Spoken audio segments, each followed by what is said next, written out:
Você acredita que as máquinas podem dominar a humanidade? Bem, nos anos 80, um cara acreditava que isso poderia ser possível e colocou isso num filme. De quebra, ele ainda misturou viagem no tempo e muita ação.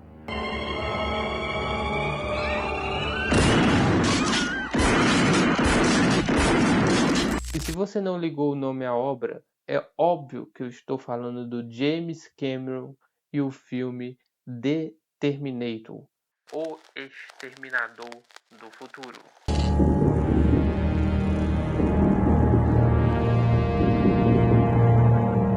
As origens de O Exterminador do Futuro vêm de uma viagem para Roma no início dos anos de 1980, feita por o então desconhecido James Cameron. Na época, ele estava meio resfriado e se sentia isolado na cidade, o que inspirou imagens imaginativas de forasteiros vindos do futuro. Até então, o James Cameron tinha apenas assinado a obra maravilhosa Piranha 2. Então, um empreendimento que envolvia ação, ficção científica futurista, era um pouco, digamos que, demais para o James Cameron da época. Tanto é que o agente do James Cameron, quando ouviu esse sonho mirabolante que ele tinha, meio que disse: Cara, não faz isso.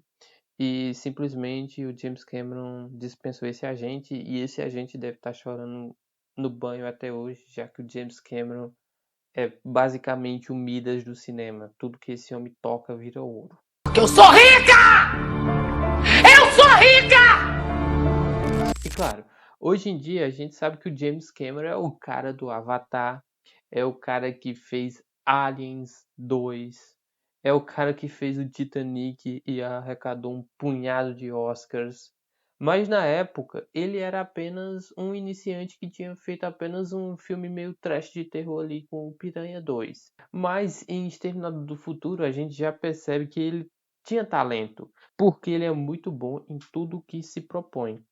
Prova disso é que Exterminador do Futuro é descrito como um filme de ação, barra ficção científica, barra suspense. E, ao meu ver, todos esses subgêneros são muito bem aplicados ao filme. A gente tem bastante ação nas cenas em que o Exterminador troca tiros com o Kylo Reese.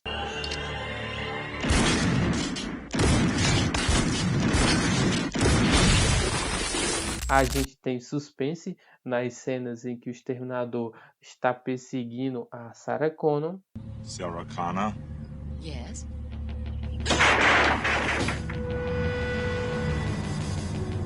E a gente tem bastante ficção científica porque a gente está numa temática de ficção científica, viagem no tempo, inteligência artificial, robô e tudo mais. Em todos esses aspectos, o James Cameron acerta muito e desse modo, Exterminador do Futuro se tornou um clássico no cinema. O Exterminador do Futuro abre com uma representação do que seria o ano de 2029, um futuro possível onde a humanidade foi oprimida por máquinas artificialmente inteligentes, lideradas pelo sistema de computador rebelde chamado Skynet. A Skynet se tornou autoconsciente e começou uma guerra nuclear sequestrando o controle do arsenal nuclear dos Estados Unidos. Basicamente, a Skynet foi criada para proteger a raça humana. E quando a raça humana tenta desligá-la, a Skynet entende aquilo como uma forma de baixar o poderio de proteção dos seres humanos. Então, ela reage contra aqueles que estão tentando desligá-la. E é assim que começa a revolta das máquinas. Após o Dia do Julgamento, que é um episódio que vai ser tratado principalmente lá em Exterminador do Futuro 2, a gente vai ter uma guerra pós-apocalíptica que é travada lá no futuro que a gente vê no início aqui do filme. A gente vai ter um pequeno grupo de uma resistência que é liderada pelo John Connor, lutando para reconquistar o planeta Terra das máquinas. E sabendo que o John Connor é o líder dessa resistência, a Skynet envia um androide para o passado na busca de acabar com o mal pela raiz. Mais ou menos o plano que o Rhodes teve lá no filme dos Vingadores Ultimato. Why don't we just find baby Thanos, and Embora não seja especificado um ano, o início do filme retrata que a gente está em dias atuais, e como o filme é de 1984, a gente toma que esse filme se inicia no dia 14 de maio de 1984, em Los Angeles. E é nesse dia que o Exterminador do Futuro chega para a sua caçada. Esse exterminador é, na verdade, uma unidade infiltradora série 800, modelo 101, carinhosamente chamado de T-800. Esse exterminador é enviado de volta no tempo pela Skynet para assassinar a Sarah Connor, a mãe do John Connor, antes que ele seja concebido por um pai desconhecido no ano seguinte. E é aqui uma das partes mais interessantes do filme, onde ele aborda muito um tema de ficção científica, que é o paradoxo de Bootstrap. Porque para proteger a Sarah Connor, o John Connor do futuro envia o Kyle Reese para o passado. E nessa do Kyle Reese ficar correndo atrás da Sarah Connor, protegendo ela, acaba que eles têm um pequeno afé ali, e o Kylo Reese acaba se tornando o pai do John Connor, mesmo tecnicamente o Kylo Reese sendo um subordinado do John Connor lá no futuro, ou seja, o John Connor no futuro ele é mais velho do que o Kylo Reese. E o Kylo Reese é o cara de confiança dele. Então ele manda o Kylo Reese para o passado para proteger a mãe dele. E esse plano do John Connor faz com que ele nasça no passado para que possa liderar no futuro a resistência contra a Skynet. Isso aqui é o paradoxo de Bootstrap no talo. Voltando aqui para o ano de 1984, quando o Exterminador chega ao passado, ele vem peladão. Na verdade, os dois eles vêm peladão e é uma parte que talvez não faça muito sentido. Não que viagem no tempo seja uma coisa que faça sentido, mas qual é exatamente o sentido de você só poder viajar no tempo com tecidos vivos? Ou seja, você não pode ter roupa porque a roupa não viajaria no tempo, só tecido vivo. Só basicamente carne poderia viajar no tempo. Porque se for essa a explicação, que só tecido vivo pode viajar no tempo, eu ouso dizer que a Skynet seja burra, porque ela poderia criar um container, cobrir esse container de carne e enviar, sei lá, uns 20 exterminadores ao passado e fazer o trabalho. Claro que eu imagino que a Skynet pensava que enviar um exterminador altamente tecnológico ao passado não seria um problema e ele conseguiria executar facilmente esse trabalho, coisa que não acontece, mas eu acho que ela pensou isso. E no passado, a gente tem uma grande perseguição, porque o exterminador ele chega virado no tetel, ele bate em punks, ele sai caçando todas as Sarah Connor possível e antes dele pegar a Sarah Connor real, ele pega pelo menos duas fake que morreram de graça.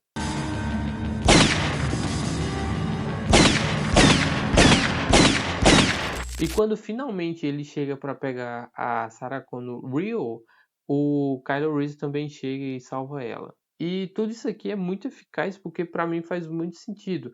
E tipo assim, o Terminator, ele é meio Jason, um zumbi, né? Ele pode receber o tiro que for, ele sempre vai levantar. Exceto uma parte lá quando ele recebe um tiro e começa a ficar danificado e ele mesmo se conserta.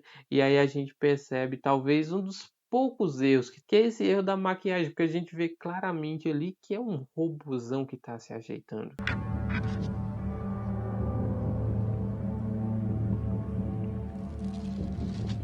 Uma questão que eu gosto sempre de levantar quando eu falo de Exterminador do Futuro é lembrar da franquia como um todo. E quando eu falo franquia como um todo, eu falo especificamente o filme 1 e o filme 2, que são os que eu gosto. Os outros eu não gosto tanto. Porque lá no filme 2, a gente vai ter provavelmente um dos melhores, se não o melhor filme de ação de todos os tempos. E lá a Sarah Connor, ela tá muito badass. E aqui essa Sarah Connor, ela não é tão badass assim. Ela é uma mulher normal dos anos 80 fazendo coisas normais. E ela encara um problema muito fora dos padrões. Então ela é uma pessoa normal que vai evoluindo. E todas essas situações que acontecem no Exterminador do Futuro faz com que ela seja a pessoa badass do Exterminador do Futuro 2. O que para mim faz bastante sentido.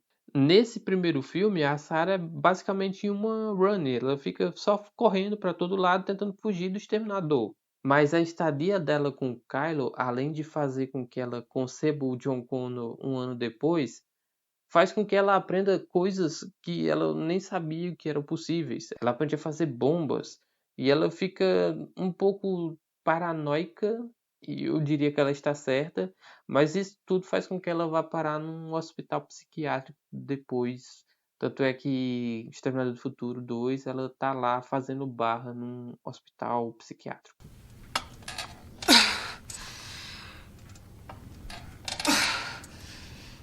E, assim, uma das grandes características de Exterminador do Futuro é que ele não tem muita barriga. Ele é um filme, assim, de perseguição, bem ao estilo de alguns filmes slashers, com a diferença que os perseguidos não são tão bobos. Eles conseguem se defender. E o Kylo Reese, ele consegue se defender, mesmo ele indo de arrasta pra cima. O Kylo Reese e a Sarah, eles conseguem resistir bem ao Exterminador, mas é óbvio ali que pelo contexto da história, o Kylo Reese tem que morrer. Porque se ele não morrer, futuramente ele se encontraria com o eu dele novo. Então não faria sentido. Então o Kylo Reese teria que morrer. E ele acaba morrendo aqui nessa parte final, tentando levar o Terminator junto. Só que o Terminator não vai. O que ele causa aqui é uma das cenas que talvez façam que as pessoas de hoje em dia fiquem com o pé atrás com esse filme. Porque em dado momento das explosões que acontecem ali para tentar parar o Terminator, a pele do Exterminador ela se esvai e a gente vê só o robozão. E o robozão naquela época que não tinha CGI, ele era um robozão, era um animatrônico. E os movimentos dele eram feitos a partir do stop motion. E assim, se tem uma coisa que Exterminador do Futuro e Robocop fizeram, foi mostrar que o stop motion deixa as coisas muito toscas.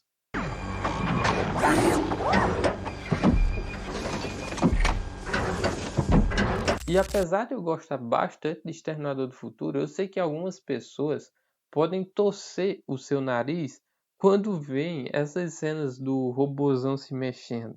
Eu não consigo julgar esse tipo de pessoa, mas eu acho que isso não estraga toda a experiência do filme porque ele é maravilhoso. No geral, Exterminador do Futuro ele pode ser tido como muito, muito bom. Um filme com certeza nota 8,5 para cima. Eu não sou um entendedor de direção, mas pelo pouco que eu sei, eu vejo que o James Cameron manda muito bem, tanto na criação de tensão, como nas cenas de ações, como na criação do mundo em 2029. Tudo ali é muito bem produzido e tudo ali tem o dedo de James Cameron. Vale o grande destaque aqui para o nosso querido Arnold Schwarzenegger, recém-saído ali do Mr. Olympia. O cara tava trincado, ele tava muito bem. A impressão que eu tenho é que o Exterminador foi feito para o Arnold Schwarzenegger, porque é o papel perfeito dele, é o papel da vida dele. Ele tá muito bem aqui. E assim, se você nunca assistiu o Exterminador, que eu acho muito difícil de ter acontecido, assista. Se você já assistiu tem muito tempo, reassista. Exterminador do Futuro é muito bom. Agora, me diz aí o que você acha de Exterminador do Futuro. Ele é tudo isso mesmo ou eu sou emocionado? Se chegou até aqui, deixe isso aí nos comentários. Aproveita para se inscrever no canal, curtir esse vídeo, ver esses outros vídeos que estão aparecendo aí na tela. E até a próxima.